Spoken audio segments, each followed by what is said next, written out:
What's up, everyone? It's Chris from Pickdawgz.com here with your free 2023 NCAA basketball tournament Midwest region preview. But before we get to that preview, gotta let you guys know at Pickdawgz.com, we're doing it bigger and better than anyone else. Got more free pick videos on our channel than you'll find anywhere else on YouTube, so make sure you're subscribed and also take advantage of our free Sportsbook bonus offer. The link in the description of this video below. Now, while I do love giving out free picks, if you're looking for my best bets, the games I love the most, including our daily $15 best bet, check out Pickdawgz.com and click the Premium Picks tab at the top of the page. But without further ado, let's get to the Midwest region preview. We're going to take a look at the second region of the March Madness bracket. Before we did this, I put up the South region first. Now we're going to take a look at the Midwest region, a pretty good region, a region that's chock full of some exciting matchups. But before I get started, I want to let you guys know, also, if you disagree with me, please let me know in the comments. I'm going to be trying to give you, some potential upsets. Maybe a team that's got to be on upset alert, and maybe a bold prediction or two along the way, as well as my pick for the region. But let's get started. We're going to take a look at this the Midwest region. We start with the number one seed in the region, the Houston Cougars.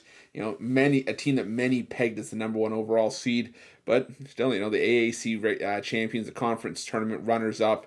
And they're going against the number 16 seed Norse of Northern Kentucky, the Horizon League Conference Tournament champions. Going to the next matchup, you got the number 8 seed Iowa Hawkeyes, 11-9 in Big Ten play, but 0-2 in neutral site quad 1 games this season. Auburn, the 9 seed, the Cancun Challenge champions, say that 5 times fast, 1-2 in quad 1 neutral site games this season. You move down to the 5 seed, the Miami Hurricanes, the ACC regular season co-champions.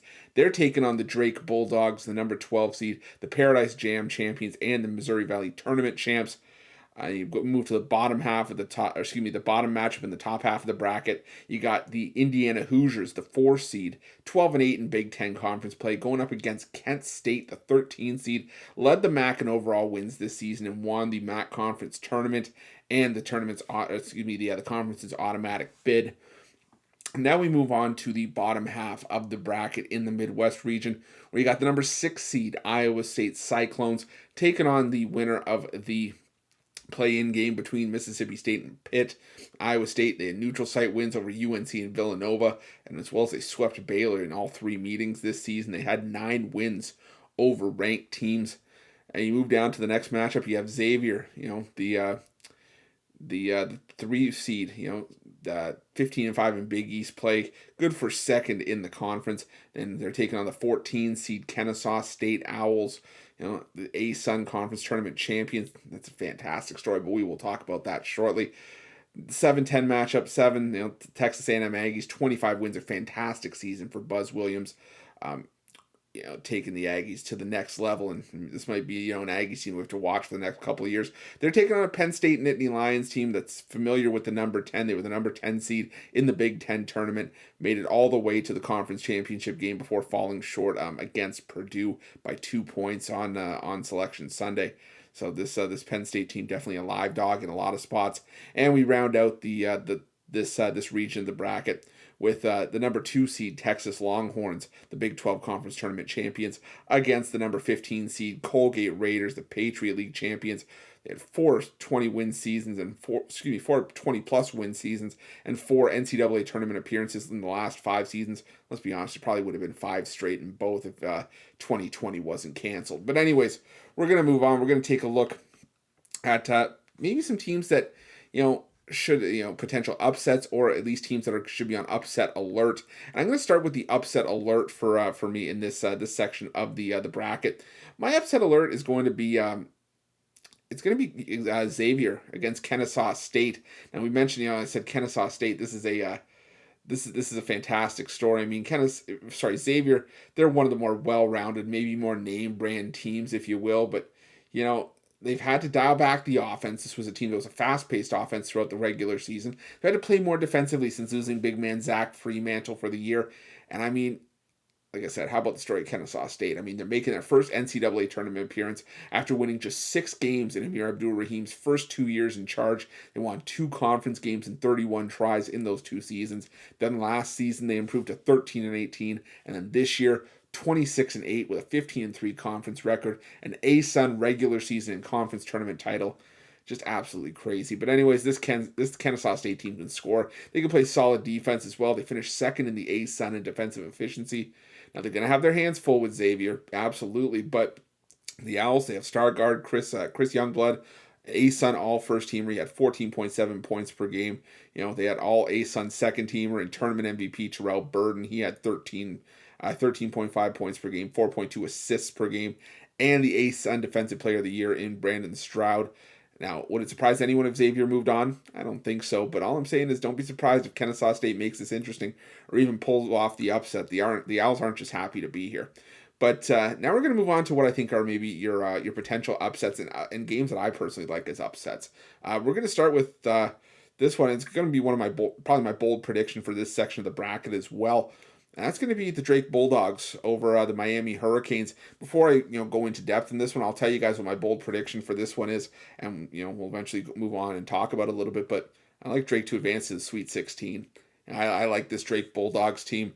This is an experienced Drake Bulldogs team, and the Miami, they're a team that we made a lot of money with this season. There's no hiding that. They won the ACC regular season title, at least a share of it, and the underlying issue here, though, for Miami coming into this tournament is the health of Norshad Omier. He's their third leading scorer for Miami, the top rebounder. He's questionable with an ankle injury, and if he can't go here, if he's at least at a limited capacity, it's going to really hurt the Canes on the glass, who aren't a great defensive rebounding team to begin with, and it would really hurt against Drake on the offensive glass, considering that Drake is third in the country in defensive rebounding percentage. Drake, they take good shots, they make their shots, and Miami's defense has been more than susceptible over the course of conference play in the regular season.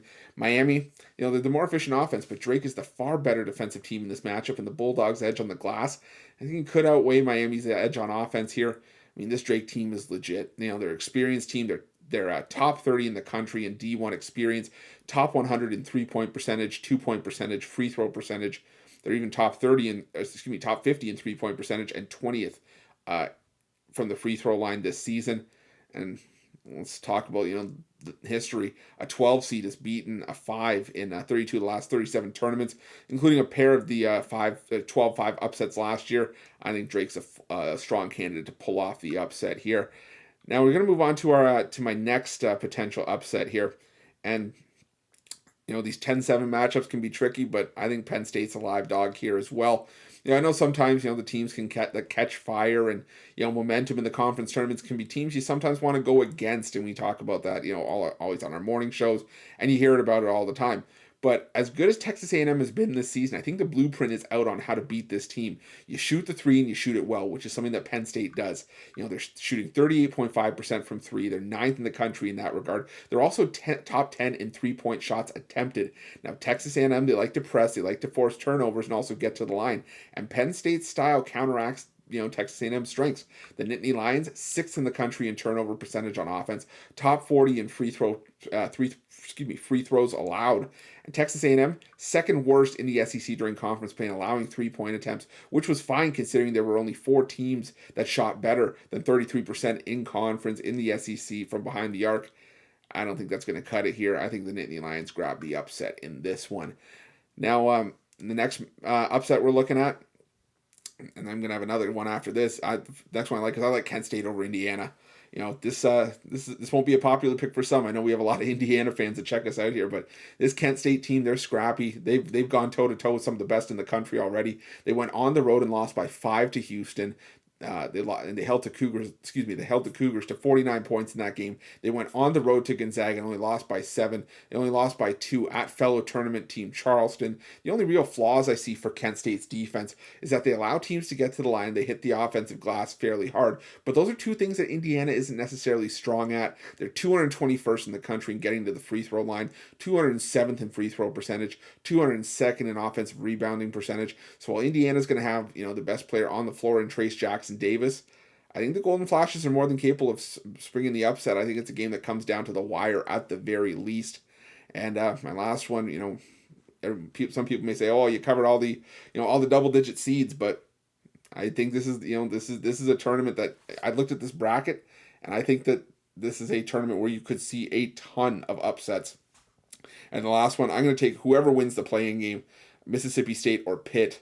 I'm going to take them over Iowa State because whoever makes it out of that game, I think has a strong chance of beating Iowa State. Maybe this is a game that should have went into upset alert, but maybe that's just because we don't know who's going to play in this matchup yet. But I think that the fact that I have whoever wins that game over over Iowa State tells you all I need to know about how I think this Iowa State team is overseeded. They had a nice run, but I think they're actually way overseeded. The only advantage for Iowa State here is that they'll have the advantage of playing a first four team that's already had a game under their belts and that's coming into this game on little rest.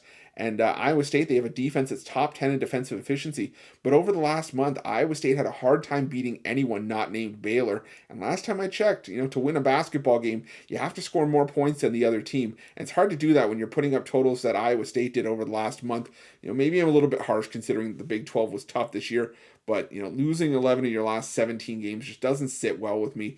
Mississippi State, they're just as tough defensively on short legs. And they can simply outlast and outscore the Cyclones. I feel that Pitt can get past Iowa State just on depth and talent alone. That's a Pitt team that has 4 double-digit scorers. I mean, it's not like Pitt hasn't faced, tough defenses in the ACC. They faced Duke. They faced Virginia.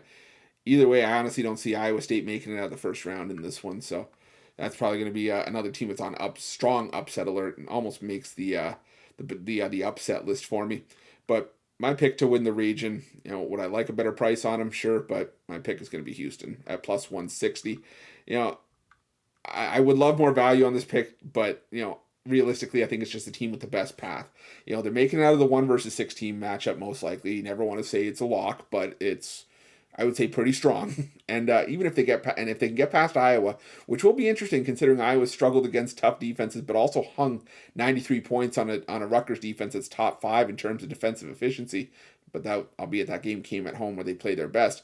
And as much as I like Drake, I just don't see the Bulldogs having enough in the tank to get past Houston. And even if it's not Drake, I don't see anyone in that top half of this bracket that can take out Houston. You fast forward to the Elite Eight, and I do think that Texas is the most logical choice to make it to the Elite Eight from the bottom half. But in a Lone Star State showdown with a spot in the Final Four on the line, I just think Houston edges out Texas.